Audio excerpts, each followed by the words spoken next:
Hello जी, hello. स्वागत है आपके अपने YouTube channel tech tube by engineer Vijay में। मैं हूं आपका विजय और ये है आपका अपना प्यारा यूट्यूब चैनल। जैसा कि हमने पिछली क्लास के माध्यम से जाना था मध्यकालीन इतिहास के बारे में। मध्यकालीन इतिहास के बारे में वहां से मतलब स्टार्ट किया था मुग़ल काल, और मुग़ल काल में हमने पढ़ लिया था बाबर को, और बाबर की हत्या के बाद हमने पढ़ लिया था आपके हुमायूं को। तो इनके विषय में जाना और उनके कालक्रम के विषय में जाना।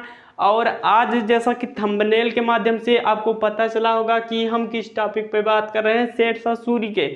तो शेरशाह सूरी भैया हैं क्या? शेरशाह सूरी जो सूरी वंश से रिलेट करते हैं। बेसिकली हुआ क्या, जब आपके ये हुमायूं का शासन चल रहा था तो उतना अच्छा सही से शासन वो नहीं कर पाए, और इसका परिणाम हुआ कि बाहरी शक्तियां हमारे देश पे मुग़ल काल पे आके भारी पड़ी, और उन्होंने अपना आक्रमण किया और सत्ता को इनसे मुग़ल काल से छीन लिया और अपनी सत्ता को स्थापित किया। तो यहाँ पे आपने देखा कि मैंने हुमायूं के बारे में क्या बताया। हुमायूं जैसा कि 1539 में जो युद्ध हुआ और शेरशाह के बीच में, तो ये कौन सा निर्णायक युद्ध रहा? 1539 में चौसा का युद्ध हुआ। और इसके बाद में आपका हुआ 1540 में युद्ध जो हुआ एक निर्णायक रहा, और यहाँ से आगरा और दिल्ली जो आपका शहर है, मेन जो आपकी राजधानी होती थी, मुगलों की राजधानी होती थी, इसे आप मतलब हुमायूं को छोड़ के जाना पड़ा कहाँ? क्योंकि युद्ध हार चुके थे और ये चले गए सिंध प्रांत, और सिंध प्रांत में कहाँ गए? ये ईरान गए। तो वहाँ से क्योंकि इन्हें अपनी जान बचाना था और अपनी सत्ता को दोबारा से पाना था, इसलिए इन्होंने काफ़ी स्ट्रगल किया, सैनिक प्रबंध किए और सारा कुछ किया। फिर से एक बार आए और सत्ता पे काबिज हुए, तो वहाँ तक जाना था। तो लेकिन ये जो आपका मुग़ल काल में बीच में एक गैप दिखता है 1540 से और 1555-56 के बीच, ये सूरी वंश या फिर शेरशाह सूरी वंश के साइड में चला गया। ऐसा क्या हुआ उस युद्ध में, उसके बारे में हम सारा कुछ डिस्कस करेंगे। तो यहाँ देखेंगे शेरशाह सूरी के बारे में सारा कुछ पढ़ेंगे। इससे पहले आप सबको बता दें, जो चैनल पे नए यूज़र आए हैं, चैनल को सब्सक्राइब कर दें, साथ ही बेल आइकन को दबा दें ताकि हमारी सारी नोटिफिकेशन पढ़ाई से रिलेटिव या हो, परीक्षाओं से रिलेटिव या हो, आपके एग्ज़ाम से रिलेटिव सारा चीज़ कुछ मिलेगा इस प्लेटफॉर्म पे। जी हाँ, इस प्लेटफॉर्म पे आपका सारा कुछ मिलेगा। एक ही प्लेटफॉर्म पे आपको एजुकेशन के साथ साथ आपको लर्निंग, अर्निंग सारा कुछ मिलेगा। तो यहाँ पे सारा कुछ कीजिए। और यहाँ पे देखिए, मध्यकालीन इतिहास की बात कर रहे थे, मुग़ल काल से स्टार्ट किए थे। मुग़ल काल क्योंकि इम्पॉर्टेंट है ज़्यादा टॉपिक, इसलिए मुग़ल काल स्टार्ट किए। क्योंकि एग्ज़ाम का समय ज़्यादा नहीं है, इसलिए मुग़ल काल स्टार्ट किए। शेरशाह सूरी की बात कर रहे हैं। इनकी सत्ता स्थापित होती है 1540 में। 1539 में और 40 में दो युद्ध लड़े गए, जिसका फाइनली परिणाम आया कि उत्तर भारत जो आपका क्षेत्र है, उत्तर भारत का जो क्षेत्र है, आप जानते हैं उत्तर भारत का जो क्षेत्र है, जिसमें दिल्ली और आगरा जैसे मेन आपके राजधानियां आती हैं, इन पर जब आपके सूरी वंश का शासन हो गया, तब यहाँ से हुमायूं को जाना पड़ा और यहाँ पे सूरी वंश का शासन हो गया। आपने देखा 1540 से 1545 तक इनका शासन रहा, शेरशाह सूरी का। इसके बाद सूरी वंश से रिलेटिव और इनके जो उत्तराधिकारी थे उनका शासन रहा। तो इनका आपको कार्यकाल बहुत सा छोटा सा दिख रहा होगा, लेकिन इस छोटे से कार्यकाल में ही इन्होंने इतनी उपलब्धियां हासिल की, इतना कुछ दे के गए भारत को, इतना अच्छा जो आपकी शासन व्यवस्था इनमें देखने को मिलती है, वो आप कहीं और अदर शासक के शासन में नहीं देखते हैं, जिसका परिणाम आज देख रहे हैं। जैसे हमारा जीटी रोड हो गया, जो उस समय में जीटी रोड बनवाया था, ये शेरशाह की दूरदर्शिता का ही परिणाम था कि इन्होंने GT road, grand trunk road, जिसका फुल फॉर्म होता है, अगर नहीं जानते तो इसको नोट कर लीजिए, और उसको करवाया था। साथ ही आपने देखा डाक प्रथा का प्रचलन, जो डाक प्रथा हमारे भारत में एकदम छिन्न भिन्न हो गई थी, लोगों तक मैसेजेस नहीं पहुंचते थे, टाइम पर चिट्ठियां नहीं पहुंचती थी, उसकी व्यवस्था आपके शेरशाह सूरी ने सही करवाई। इतना छोटा सा कार्यकाल रहा और प्रशासनिक सेवा और सारा कुछ किसानों के लिए सारा कुछ अच्छे से किया शेरशाह सूरी जी ने। यहाँ पे हम बात करेंगे इनके स्टार्टिंग से, इनका जन्म कहाँ हुआ था, सारा कुछ किस इनके परिवार कौन सा था, तो यहाँ पे देखेंगे बेसिकली ये इनका जन्म जो हुआ था 1472 में हुआ था। 1472 में इनका जन्म हुआ बजवाड़ा होशियारपुर। तो बजवाड़ा होशियारपुर, इसको आप देखिएगा, बजवाड़ा होशियारपुर, ऐसे तो बजवाड़ा नहीं जानते, लेकिन होशियारपुर आप जानते हैं कि पंजाब राज्य में स्थित है होशियारपुर, आपने सुना होगा होशियारपुर। तो ये बेसिकली कहाँ पे स्थित है, पंजाब में, तो इसको याद रखिएगा, होशियारपुर पंजाब में स्थित है और वहीं पे ये स्थित है। और वहीं पे उन्हीं के क्षेत्र में पहले ये उत्तर भारत और इधर सबका सारा क्षेत्र, क्योंकि 1947 में पाकिस्तान और भारत का बंटवारा हो गया, भारत का पूरा बंटवारा हो गया, और वहाँ से जो क्षेत्र थे, जो हमारा पूरा जम्मू कश्मीर से लेकर कन्याकुमारी तक, और यहाँ गुजरात से लेकर असम और नागालैंड मिजोरम तक, ये जो फैला हुआ था, इनमें बंटवारा हुआ। और जिसके बाद जो आपका इधर आपका क्षेत्र हो गया, जैसे आपका सिंध का क्षेत्र हो गया, आपके गिलगिट का क्षेत्र हो गया, और सारे क्षेत्रों को की बात कर लिए, तो यहाँ पे उन सब का बंटवारा हो गया। इसलिए नए नाम जो उभर कर आए उसको हम लोग देखें और यहाँ से सीखें। तो इनके पिताजी की बात कर लिए, पिताजी कहाँ का इन नाम क्या था, हसन खां। हसन खां, इसको नोटिस करिएगा, हसन खां इनके पिताजी का नाम याद रखिएगा, परीक्षाओं में अक्सर पूछ लिया जाता था। और किस पद पर ये जब कॉबिज थे, मतलब स्थापित थे, तो ये भैया बेसिकली क्या थे, आपके एक जमींदार थे। जमींदार कहाँ के थे, तो जौनपुर के थे। जौनपुर आप जानते हैं कहाँ है, ये वाराणसी के पास है ऑन टाइम। लेकिन अगर इसके क्षेत्र की बात करें, राज्य की बात करें, जब आपके 16 महाजनपद हुआ करते थे, जब आपके 16 महाजनपद पूरे भारत में हुआ करते थे, बड़े बड़े महाजनपद मतलब हुआ करते थे, जिसमें कौशाम्बी हो गया और आपका पाटलिपुत्र हो गया, ये सब क्षेत्रों को बिहार का क्षेत्र हो गया, जौनपुर, ये सब मिला के एक बड़े क्षेत्र का प्रतिनिधित्व करते थे। तो यहाँ पे जो ये जौनपुर का क्षेत्र तो था ही, वहाँ के शासक जो थे वो उन्होंने इनको रखा था बिहार के सासाराम के, इनको जमींदार बनाया गया था। तो यहाँ पे देखिए, तो यहाँ से क्लियर हो गया होगा, हसन खां इनके पिता का नाम था, ये जमींदार थे जौनपुर क्षेत्र के, जो लगता था सासाराम में, वहाँ पे, अब तो बिहार में चला गया है। इसके बाद अगर उपाधि की बात करें, इनको कौन सी उपाधि मिली है, ये भी बेसिकली क्वेश्चन पूछा ही जाता है। तो यहाँ पे क्वेश्चनों पे ही चर्चा करेंगे और मेन थ्योरी, मेन जो उसका बेसिक है उसको लेकर चलेंगे। तो यहाँ से आपको क्लियर हो जाएगा, जो इनकी जो उपाधि थी शेर खां, ये कैसे मिली थी भैया, शेर खां इनकी उपाधि मिली थी। तो इन्होंने, ये जब बचपन में थे, तो ये क्योंकि एक सैनिक, बहुत अच्छे सैनिक प्रवृत्ति के थे, और इन्होंने एक ही वार में, तलवार के एक ही वार में एक पूरे शेर का शिकार कर लिया था, मतलब शेर को धराशायी कर दिया था एक ही वारी में। इसीलिए वहाँ के जो आपके प्रशासक थे बिहार साइड के, उन्होंने इनसे कार्य को खुश होकर इनकी जो सैनिक भावना को देखकर इनको ये उपाधि दी। तो क्या ये इनका नाम क्या था, आप तो ये नहीं पूछेगा कि उपाधि इनकी क्या है। तो अगर क्वेश्चन का रुख बदलता है, किसी अन्य प्रकार से पूछता है, तो आपको लगाना है मोहम्मद बहार खां लोहानी द्वारा। तो यहाँ पे अगर ये ऐसा नाम मिलता है ऑप्शन में, तो आप वहाँ पे लगाएंगे।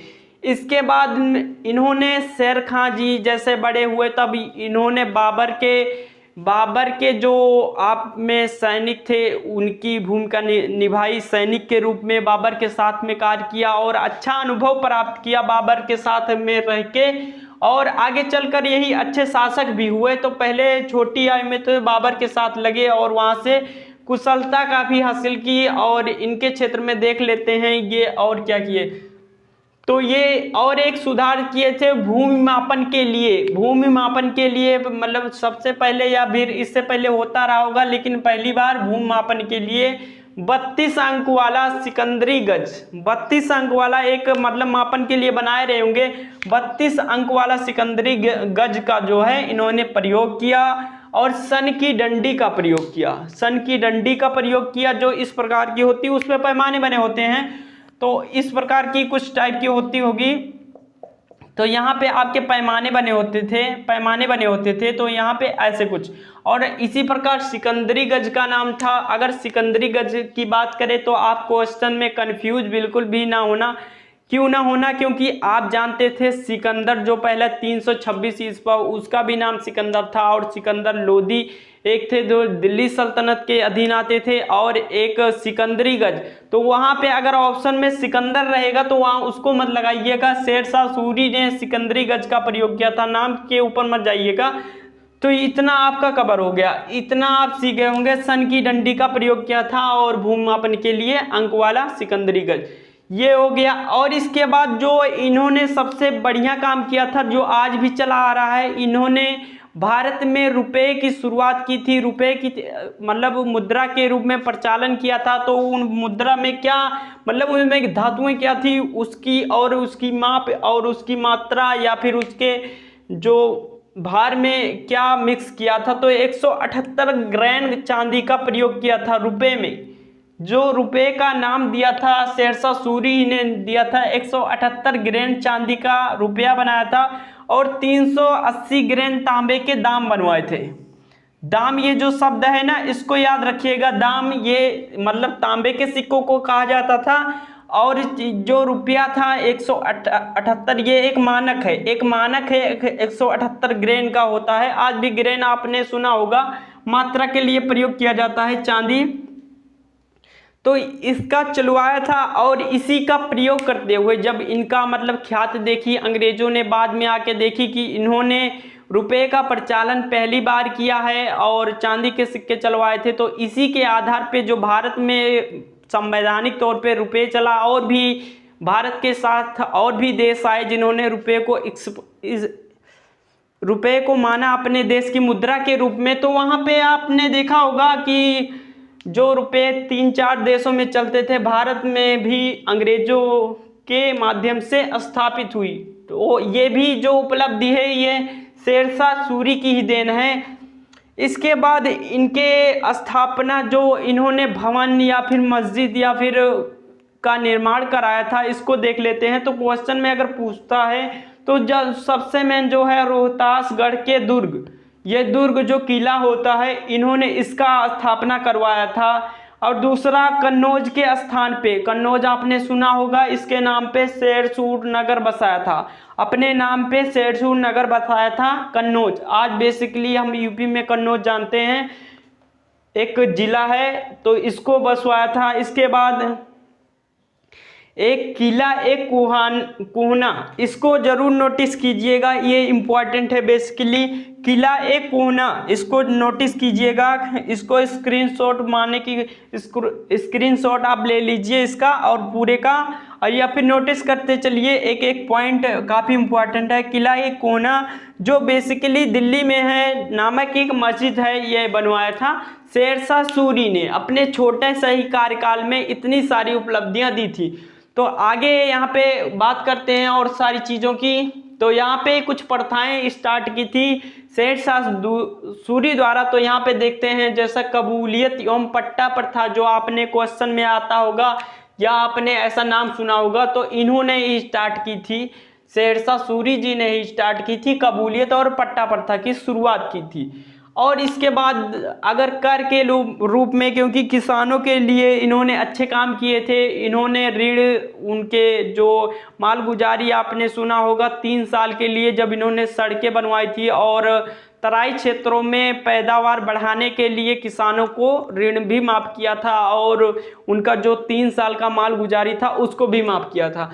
तो इन्होंने जो कर के रूप में वसूला या फिर लगान बोल सकते हैं, लगान मूवी आपने देखी होगी। तो उसी प्रकार सेम सा जैसे अंग्रेज लगान वसूलते थे वैसे आमिर खान वाली लगान। तो यहाँ देखेंगे पैदावार का 1/3 भाग, मतलब अगर 3 किलो है तो 1 किलो वो सरकार लेती थी, मतलब शेरशाह के जो साम्राज्य के अधीन जो सरकार थी वो लेती थी 1 भाग, और तीन भाग आपका किसको मिलता था,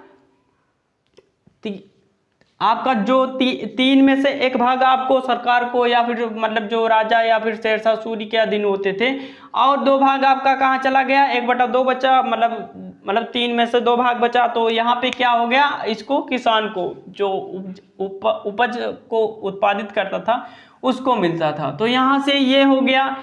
और इसके बाद इन्होंने एक और अच्छा सा काम किया था, जो ये पाटलिपुत्र था, आपने जानता होगा कि 16 महाजनपद थे पहले भारत में। इसके बाद जैसे कौशाम्बी आपने नाम सुना होगा, और ऐसे मगध आपने सुना होगा। ऐसे ही पाटलिपुत्र पहले था जो शिक्षा का केंद्र रहा। गुप्त वंश हो गया या मौर्य वंश हो गया, सारे लोगों का शिक्षा का केंद्र रहा। बौद्ध धर्म के लिए भी यह इम्पोर्टेंट ही रहा काफ़ी। तो इसका नाम जो इन्होंने चेंज करवाया, पटना रखा, जो आज भी चला आ रहा है, बिहार में है, बिहार की राजधानी है पटना। तो इसको 1541 ईस्वी में इन्होंने पटना नाम दिया था पाटलिपुत्र को। तो इसको आप नोटिस करिएगा, 1541 ईस्वी में ये कार्य किया था। इसके बाद जो सबसे इम्पोर्टेंट काम किया था, जीटी रोड का निर्माण करवाया था, जो आपके बांग्लादेश के चटगांव, अब तो पहले मतलब एक में था, अब तो बांग्लादेश अलग हो गया है पाकिस्तान से। 1971 में भारत के सहयोग से एक अलग देश बना था बांग्लादेश। तो वहाँ बांग्लादेश के चटगांव से अपने भारत के दिल्ली से होते हुए ये जो रोड गई है, ये पहले भी वैदिक काल से इस रास्ते का प्रयोग किया जा रहा है, लेकिन इन्होंने क्या किया, इस पे काफ़ी सारे मरम्मत का कार्य करवाया। और इसके मतलब दोनों साइड में आपके वृक्ष लगवाए गए, और आपकी सुविधा के लिए कुएं और मस्जिद और सारी सुविधाएं यहाँ पे प्रोवाइड की शेरशाह सूरी ने। और इसीलिए इनके नाम पे मतलब शेरशाह सूरी के मतलब जीटी रोड के अगर ग्रैंड ट्रैंक रोड की जिक्र की जाती है तो शेरशाह सूरी का नाम आता है, शेरशाह सूरी का नाम आता है। तो यहाँ पे उन्होंने उस रोड के प्रति काफ़ी मरम्मत कार्य करवाया था, क्योंकि वो दूरदर्शी थे, आगे का सोच कर चलते थे, और उनकी दूरदर्शिता थी कि इससे व्यापार और सारा चीज़ आपके यातायात और वो जो आवागमन का जो रास्ता हो वो क्लियर हो, इसलिए इन्होंने जीटी रोड का मरम्मत करवाया था। और ये काफ़ी लंबा है, आपके बांग्लादेश से, दिल्ली से, इधर सब से होके जाता है। तो अगर ये तो बात कर लिए जीटी रोड की शेरशाह। अब क्वेश्चन आएगा तो आप कीजिएगा, समकालीन अगर बात करेंगे, इनके समकालीन कौन था, क्वेश्चन में आता है कि शेरशाह के समकालीन कौन था। तो आप बात करेंगे मलिक मोहम्मद जायसी, जो एक लेखक है, कुतुबन इन्होंने लिखा है मलिक मोहम्मद जायसी ने। तो अगर इनके लेखन की बात आती है या फिर समकालीन की बात आती है तो मलिक मोहम्मद जायसी, इनके कार्यकाल जैसे आपने सुना होगा अकबर के समकालीन और भी लोगों के समकालीन, ऐसे ही। और लास्ट ये देख लेते हैं, डाक प्रथा का प्रचलन शेरशाह सूरी द्वारा किया गया था। डाक प्रथा का प्रचलन, तो डाक प्रथा आप जैसा कि जानते हैं कि जब भारत में ये जो डाक प्रथा है ये एकदम छिन्न भिन्न, एक आपने सुना होगा कि लॉर्ड डलहौजी के समय में भी डाक प्रथा का स्टार्ट किया गया। तो पहले जो सबसे पहले स्टार्ट किया डाक प्रथा का प्रचलन किया, काफ़ी ब्रॉड मात्रा में, हाई लेवल में डाक प्रथा को विकसित किया और शेरशाह सूरी द्वारा किया गया। और इनकी अगर मृत्यु की बात करें तो 22 मई 1545 ईस्वी को इनकी मृत्यु हो गई। अब इनकी मृत्यु कैसे हुई, ये आपके एक आग्नेय शास्त्र चला रहे थे, ये एक कुछ होता है, इसका नाम जरूर याद रखिएगा, आग्नेय शास्त्र, ये मृत्यु के समय उक्का नाम का, उक्का भी बोलते हैं, इसको भी नोटिस कर लीजिएगा। आग्नेय शास्त्र उक्का इसको बोलते हैं। ये चला रहे थे, उसी के दौरान इनका मृत्यु हुआ। और ये जैसे आपने हुमायूं को सुना होगा, तो वहाँ पे हुमायूं की सीढ़ियों से गिरने और ठोकर लगने के कारण उनकी मृत्यु हुई थी। ऐसे ये उक्का नामक एक आग्नेय शास्त्र चला रहे थे, उसी के दौरान इनकी मृत्यु हुई। तो यहाँ पे इसके बाद जब इनकी मृत्यु हो गई, इन्होंने अपना साम्राज्य काफ़ी बढ़ा रखा था, तो इनके जो आपके हो गए, इनके जो उस समय कालिंजर का शासक कीरत सिंह था। अगर कालिंजर बात करें, जो उत्तर पूर्वी क्षेत्र का मेन वो होता था कीरत सिंह, ये वहाँ का शासक था। और अगर इनके इसके बाद इनके उत्तराधिकारी की बात करें, शेरशाह के उत्तराधिकारी की अगर बात कर लेते हैं, तो ये यहाँ पे इस्लाम शाह था। अगर उत्तराधिकारी की बात करेंगे तो इस्लाम शाह, ये नाम याद रखिएगा, इस्लाम शाह, इस्लाम शाह, ये नाम याद रखिएगा। इसके बाद इनके लड़के का, इनका उत्तराधिकारी का ये शासन किया। ये आपके 1553 तक शासन किया। इसके बाद मतलब वहाँ से सत्ता का धीरे धीरे हस्तांतरण होते गया और महीनों भर की सत्ता चली। इसके बाद वहाँ पे बैठे हुमायूं को, जो आपके ईरान में या फिर सिंध में बोल सकते हैं, बैठा था, उसको पता चला कि यहाँ पे सत्ता छिन्न भिन्न हो रही है, यही एक अच्छा समय है कि हम सत्ता में दोबारा आएँ, अपने आक्रमण कर दे, यही वो समय है। तो इसी मौके की तलाश में था हुमायूं, और उसने सेना को सुसंगठित किया, सुव्यवस्थित किया और दोबारा एक बार आक्रमण किया। तो यहाँ की, क्योंकि यहाँ जो सत्ता को लेकर इनके परिवार में मतभेद चल रहा था और सत्ता का दल बदल हो रहा था, इसके बाद वहाँ पे आक्रमण किया। और जो आपके इनके सलाहकार थे, इन सब का आक्रमण में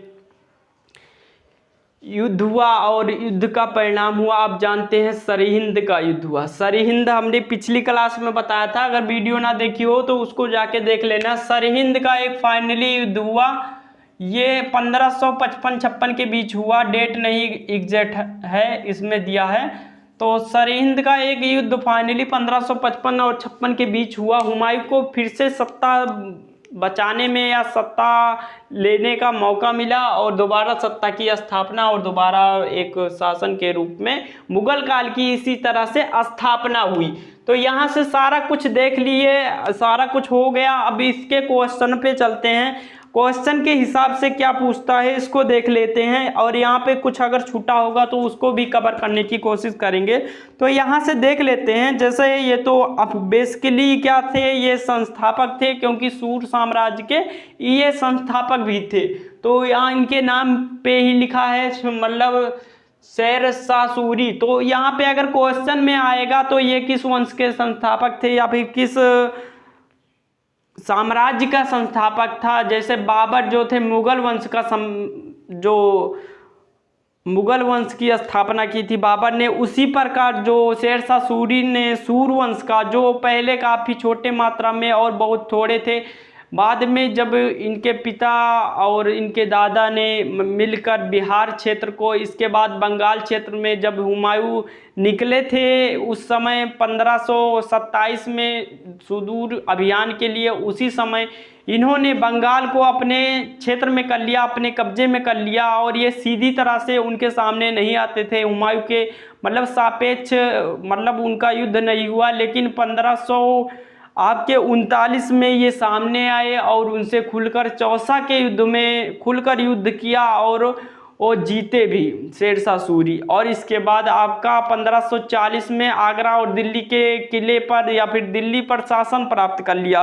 तो यहाँ से ये क्वेश्चन हो गया होगा। और इनके बचपन का नाम फरीद खां था, तो ये अभी आपको पता था, पिछली क्लास में ही बता दिया था इसको। और ये सूरवंश से संबंधित थे, इसमें तो कोई मतलब दिक्कत नहीं है। आगे बढ़ते हैं, आगे इसी क्रम में देखते हैं ये क्या हुए थे। तो यहाँ से सारा कुछ हो गया, यहाँ से इतना खत्म हो गया। अब यहाँ पे बात कर लेते हैं इनके क्वेश्चन की प्रकृति क्या है, नेचर क्या, क्वेश्चन इनके संदर्भ में कैसे पूछे जाते हैं, कैसे पूछे जा रहे हैं शेरशाह के संबंध में क्वेश्चन, उसका भी अगर जिक्र यहाँ पे कर देंगे तो आपके लिए अच्छा होगा। तो आपने जैसे पानीपत की सारा कुछ बात कर ली है, पानीपत का प्रथम युद्ध की बात किए थे 1526 ईस्वी में बाबर द्वारा और आपके लोदी द्वारा लड़ा गया था, जिसमें लोदी का अंत हुआ और बाबर ने मुगल साम्राज्य की स्थापना की। तो मुगलों का यहाँ से थोड़ा स्लो पॉइंट रहा, बाबर की मृत्यु के बाद हुमायूं ने 10 साल तक लगभग शासन किया, इसके बाद सत्ता को गंवा दिया। फिर इन्होंने 1555 में फिर सत्ता को हासिल किया सरहिंद के युद्ध द्वारा। तो यहाँ पे अब क्वेश्चन के हिसाब से देख लेते हैं क्वेश्चन में क्या क्या पूछा जाता है और क्या है। तो यहाँ पे अगर इनके मकबरे की बात कर लेते हैं, मकबरे का जिक्र शायद नहीं किया, मकबरे का जिक्र कर लेते हैं। इनकी मृत्यु तो हो गई थी 1545 में। तो यहाँ मकबरे की अगर बात करेंगे, सासाराम में इनके मकबरे की स्थापना की हुई है और ये मकबरा कहाँ है, एक झील के बीच में ऊंचे टीले पर इनके जो है मकबरे की स्थापना है।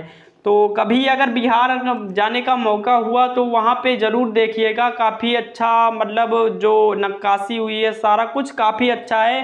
तो अगर बिहार कभी जाइएगा, सासाराम जाइएगा तो वहाँ पे देखिएगा शेरशाह सूरी भारत के लिए काफ़ी विशिष्ट योगदान किया था इन्होंने और यहाँ पे काफ़ी अच्छा इनका शासन व्यवस्था रहा। कितना छोटा शासन, 5 साल का, और इतने में पूरे हिंदुस्तान भारत को बहुत कुछ देकर गए।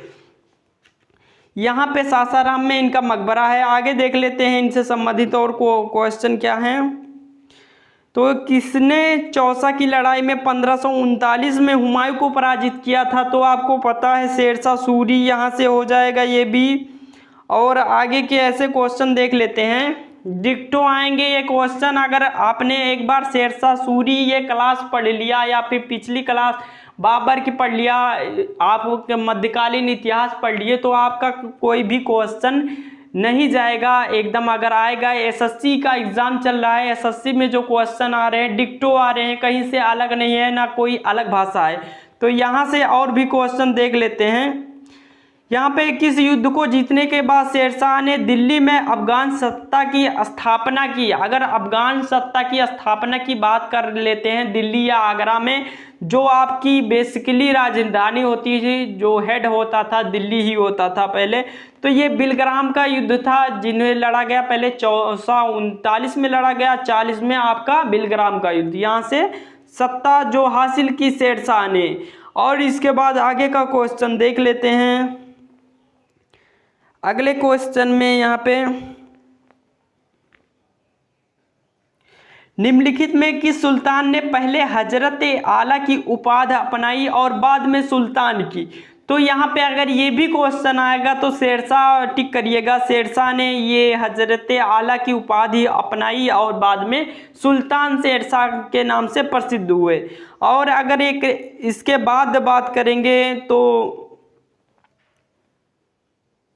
पटना को प्रांतीय राजधानी बनाया। प्रांतीय राजधानी बनाया था शेरशाह जी ने, क्योंकि पटना, बिहार, सासाराम इनका जो कर्म भूमि, जन्मभूमि सारा यही था। इनके पिता बेसिकली काम कर चुके थे और इन्होंने भी अपना कुछ समय पटना यहाँ पे बिहार में सासाराम में बिताया था। तो यहाँ पे अगर इसकी प्रांतीय राजधानी की बात किया जाए तो बेसिकली तो दिल्ली तो राजधानी मेन थी, लेकिन अगर यहाँ पे बात किया जाए तो ये पटना राजधानी हो जाएगा। इसके बाद आगे क्वेश्चन बात कर लेते हैं। आगे क्वेश्चन में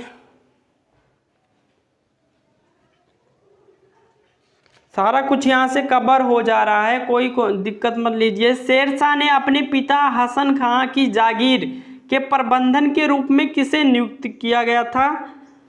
वह जागीर थी, कहाँ थी? सासाराम में थी वह जागीर, जो इनके पिता की जागीर थी। मतलब उनकी जो आपकी पुश्तैनी ज़मीनें होती जो उनके हसन खां के पिता की थी, वो कहाँ थी? सासाराम में। तो आपने बताया जो उनको प्रांतीय राजधानी भी बनाया था और बाद में आपके दफन भी किया गया, तो वहाँ भी बिहार में ही किया गया। तो इनके लिए ये स्थान काफ़ी महत्वपूर्ण है। इसके बाद एक मेन इम्पॉर्टेंट क्वेश्चन देख लीजिए, दक्षिण बिहार के उस शासक का क्या नाम था जिन्हें फरीद खां को शेर खां की उपाधि दी थी? अपना वकील, प्रतिनिधि, उप प्रशासक और अपने पुत्र का अतालिक संरक्षक व शिक्षक नियुक्त किया था। तो इन्होंने कुछ समय के लिए शिक्षा को भी दिया था वहाँ के शासक को। शासक के जो पुत्र थे बहार खां लोहानी, यही जो आपका नाम लिखा था हमने, इन्हें जो शेर खां की उपाधि दी थी, मोहम्मद बहार खां लोहानी, इन्हीं के पुत्र की शिक्षा और वहाँ की जो वकील, प्रतिनिधि, उप प्रशासक, प्रशासक नहीं, प्रशासक जो मेन हेड होता है, उप प्रशासक के रूप में इन्हें नियुक्त किया गया था। और इसके बाद देख लेते हैं, किस युद्ध को जीतने के बाद शेरशाह ने दिल्ली में द्वितीय अफगान राज्य की स्थापना की? तो कन्नौज या बिलग्राम? कन्नौज क्योंकि जानते हैं बेसिकली आपका यूपी का क्षेत्र है, आगरा के पास सटकर हुआ है, तो यहाँ पे इसी युद्ध के बाद। तो यहाँ से सारा कुछ यहाँ से हो गया होगा। आशा करते हैं अच्छे से आपको क्लास अच्छी लगी होगी और काफ़ी अच्छे से समझ में आया होगा सारा डाटा। और अगर आप एग्ज़ाम देने बैठ रहे हैं, एसएससी आपका पेपर है या फिर एनटीपीसी आगे आएगा 1-2 महीने में, और या फिर ग्रुप डी होगा या फिर कोई सा भी यूपीएससी का एग्ज़ाम हो गया, तो सारा ये डाटा एकदम डिक्टो मैच करेगा, कोई दिक्कत नहीं लीजिए। एक एक जो डाटा बताया गया है पूरा एकदम एनसीईआरटी पैटर्न है, एनसीईआरटी पैटर्न है, कोई दिक्कत नहीं है।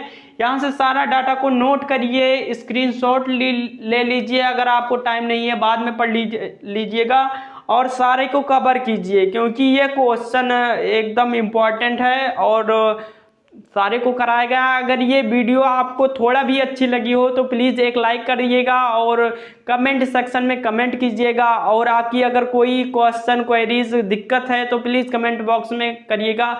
और अगर हमारे इंस्टाग्राम पे फॉलो करना चाहते हैं तो मेरा टेकट्यूब2611 मेरा लिंक है वहाँ से, वरना डिस्क्रिप्शन बॉक्स में हमारा लिंक आपको मिल जाएगा।